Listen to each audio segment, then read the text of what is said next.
I worked for a slaughterhouse in the Midwest. You think you're buying beef at the grocery store, but you're wrong.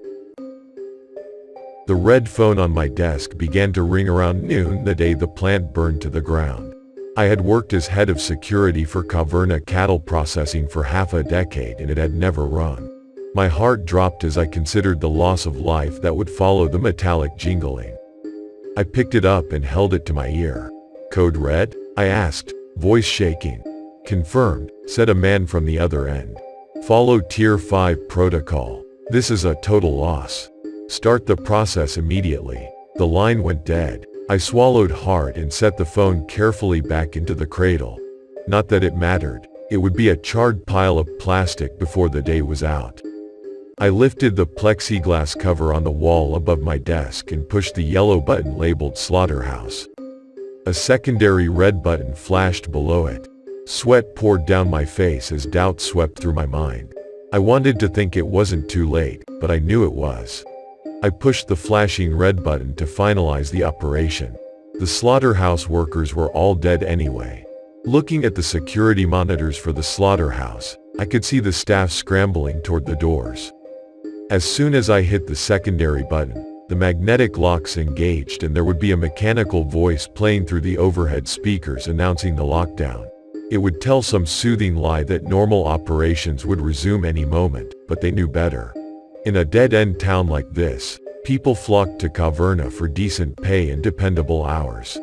A few years in and most of them even accepted the twisted nature of what we actually did. Most of them probably lied and told themselves nothing bad could really happen.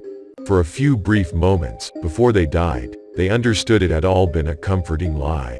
I turned back to my computer and entered the command to announce the facility evacuation for all of the other floors. Scanning the bank of monitors, I could see the other workers cease their duties and begin to move in an orderly fashion for the nearest exit. The alert sounded like a fire alarm, so they would move a safe distance away from the building before the Tier 5 protocol finished. The waves of other workers were still marching out, but I turned my head back to the bank of slaughterhouse monitors. In the brief moments I had looked away, nearly a third of the cameras had gone offline. I knew the things were destructive, but I had no idea how quickly they had moved or how they had escaped containment. On one of the screens, a horrible image flickered lifelessly.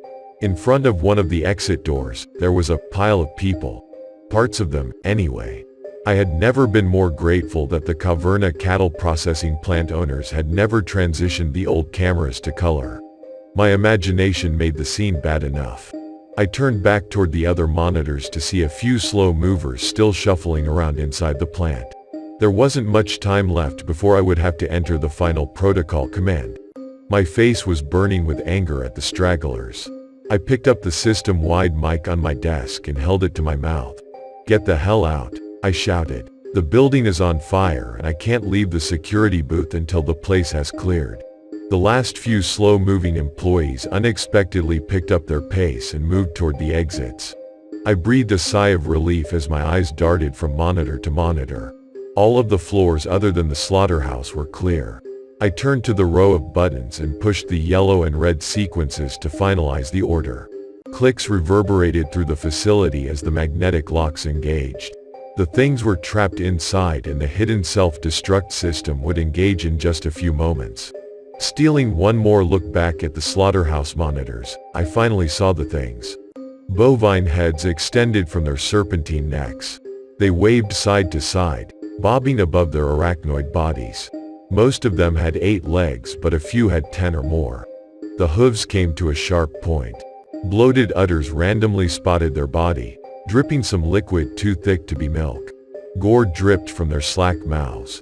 They skittered across the slaughterhouse floor, tracking down the last few survivors. Every few moments another camera would go offline. I never understood why they destroyed the cameras. Did they know I was watching them? Could they think? Were they more than just some monstrosity the Caverna Cattle Processing Company had developed to cut costs? The damn things grew too rapidly. They were too dangerous. Surely Caverna knew it. Sure, they tasted like beef, but I couldn't help but be sickened by the monstrosities that had overwhelmed the slaughterhouse floor. Dozens of people inside were dead. All in the name of higher profit. My computer monitor began to flash rapidly, counting down the moments until the incendiary devices would cause the plant to erupt in flames. That was the protocol. Genetically engineer monsters that taste like beef. If they break containment, destroy the plant and any staff trapped inside. Insurance would pay to rebuild in a new town. The families would get a meager payout.